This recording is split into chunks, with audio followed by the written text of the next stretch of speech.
Patay ang isang pulis sa Davao City matapos saksakin habang naka-duty.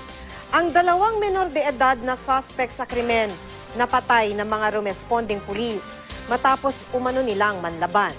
Makibalita tayo kay Tech Ocampo ng GMA Davao. Nalagutan na ng hininga bago pa man madala sa ospital si SPO1 Vivencio Vertudazo kagabi. Namatay si Vertudazo matapos pagsasaksakin ng isang binatilyo sa dibdib habang naka-duty. Nagro-roving daw noon si Vertudazo sa Rasay Corner Lao Street sa Turil District, Davao City para masigurong mapayapang ipinagdiriwang ang kapistahan doon. Nasa loob pa raw ng Police Mobile Patrol si Vertudazo. And wagid kabantay ang pulis, nisakay ang isa kakauban nila.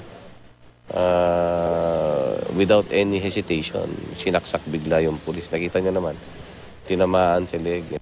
Sa follow-up operation kaninang umaga, nabaril at napatay ang dalawang binatilong ito matapos manlaban sa mga arestong pulis. Sila ang pinaniniwalaang pumatay kay Vertudazo. Kinilala ang dalawa na sina alias Nelson at alias Opao na magkapatid. Lumalabas sa investigasyon ng pulisya na miyembro ng isang gang ang mga suspect. Minsan na rin daw sila nasangkot sa ilang pangkrimen sa lungsod. Naaresto sila noon pero nakakalaya rin kalaunan dahil mga menor de edad pa.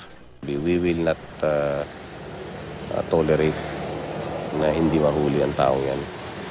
Paulit-ulit kong sinasabi, ibabalik ko yan sa inyo. Kung ano yung ginawa ninyo sa pulis na yan, ibabalik ko yan sa inyo. Tech Ocampo, Nagbabalita, Pilipinas.